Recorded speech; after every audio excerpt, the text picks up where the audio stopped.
요즘 부동산 카페 가보면 이런 글 정말 자주 보이죠. 이제 토어제 때문에 전세 낀 집은 팔지도 못한다던데요. 세입자 갱신권 쓰면 4년은 못 팔죠?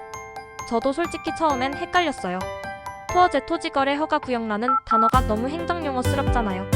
그래서 오늘은 서울 전세 낀 아파트가 왜 거래가 막혔는지, 그리고 실제로 어떤 상황이 벌어지고 있는지를 제 경험을 섞어서 현실적으로 정리해보려 합니다. 1. 토어제의 이름은 생소하지만 핵심은 허가받아야 거래 가능. 서울 강남, 송파, 목동, 압구정, 여의도, 잠실 일대가 바로 토지거래 허가 구역이에요. 이 지역에서는 단순히 사고 파는 게 아니라 관할 구청의 허가를 받아야만 매매가 완료됩니다. 이때 가장 중요한 건 딱 하나예요.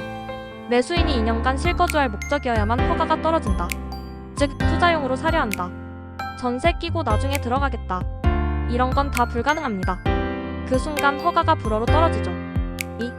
그런데 대부분의 서울 아파트는 전세가 껴있다. 여기서 문제가 생겨요. 지금 서울 대부분의 집주인들은 자기 집을 세놓고 있거나 혹은 전세 끼고 매매를 하려는 상황이 많습니다. 근데 토어제에서는 세입자가 있으면 매수인이 실거주를 못하잖아요? 그럼 허가 자체가 안 납니다. 그래서 부동산 현장에서는 요즘 이런 말이 돌아요. 토어제 지역은 전세 낀 매매는 이제 불가능. 집을 팔려면 세입자부터 내보내야 돼요. 3. 세입자가 퇴거 확약서를 써줘야만 예외 가능. 그럼 혹시 예외는 없을까 싶겠죠? 있긴 합니다. 단 현실적으로 거의 불가능한 예외예요. 구청은 이렇게 말합니다. 세입자가 월일에 나간다는 퇴거 확약서가 있으면 허가를 검토할 수 있다. 하지만 세입자가 그걸 왜 써주겠어요? 요즘 전세 갱신권 한 번 쓰면 2년 더 살 수 있고 보증금도 동결되니 세입자 입장에서는 이득인데 굳이 나간다고 약속할 이유가 없죠. 그래서 실제로는 퇴거 확약서로 허가받는 케이스가 거의 없습니다. 결국 전세 낀 집은 거래 불가능, 이게 현실이에요. 4.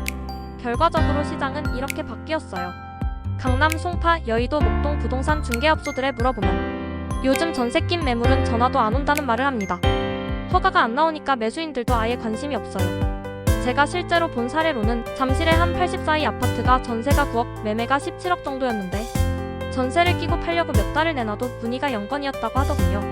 결국 세입자가 나간 뒤 빈집으로 내놓으니까 그제서야 매수인 문의가 들어왔습니다. 이게 바로 토어제가 시장에 주는 실제 충격이에요. 5. 매수인은 실거주 의무, 매도인은 세입자 비우기 의무. 토어제 지역에서 거래가 성사되려면 매수인은 2년간 실제 거주하겠습니다 라는 서류를 써야 하고, 매도인은 세입자를 내보내서 빈집 상태로 만들어야 합니다. 둘 다 동시에 만족해야 하니 거래 성사 자체가 어려운 구조죠. 결국 시장에서는 토어제는 거래 자체를 막는 규제 라는 말이 나오는 이유가 이겁니다. 6. 그래서 요즘 나오는 전략들. 요즘 일부 1주택자들은 이렇게 대응해요. 세입자 계약이 끝나면 바로 매도 준비. 전세 만기 시점을 맞춰야 거래가 가능하니까요. 아예 전세 안 주고 공실 유지. 세금 부담이 있지만 나중에 거래 유연성을 확보하기 위해서죠. 같은 구역 내 업그레이드만 고려. 토어제 지역 안에서는 실거주 이동만 가능하니 상급지로 갈아타기는 거의 불가능합니다. 7. 제 개인적인 생각, 실거주 강화, 시장 경직. 토어제의 본래 취지는 투기 억제예요. 하지만 지금은 실수요자까지 발이 묶이는 구도가 됐어요. 예를 들어 내 집을 팔고 다른 곳으로 옮기려는 1주택자조차 세입자 때문에 매도 불가능, 결국 서울 안에서는 옮길 수가 없는 상황이 된 거죠. 결국 이게 거래 절벽으로 이어지고 시장 유동성이 더 줄어드는 악순환이 만들어집니다. 마무리하며 정리해볼게요. 토어제 구역에서는 매수인은 2년 실거주 의무, 매도인은 세입자 퇴거가 필수. 세입자 있는 집은 퇴거 확약서 없이는 허가 불가, 사실상 매매 불가능. 그래서 요즘 전세 낀 집은 팔리지 않는다. 토어제 지역은 실거주 외엔 거래가 멈췄다. 이게 지금 시장의 냉정한 현실이에요. 부동산은 언제나 정책과 시장이 맞물려 돌아갑니다.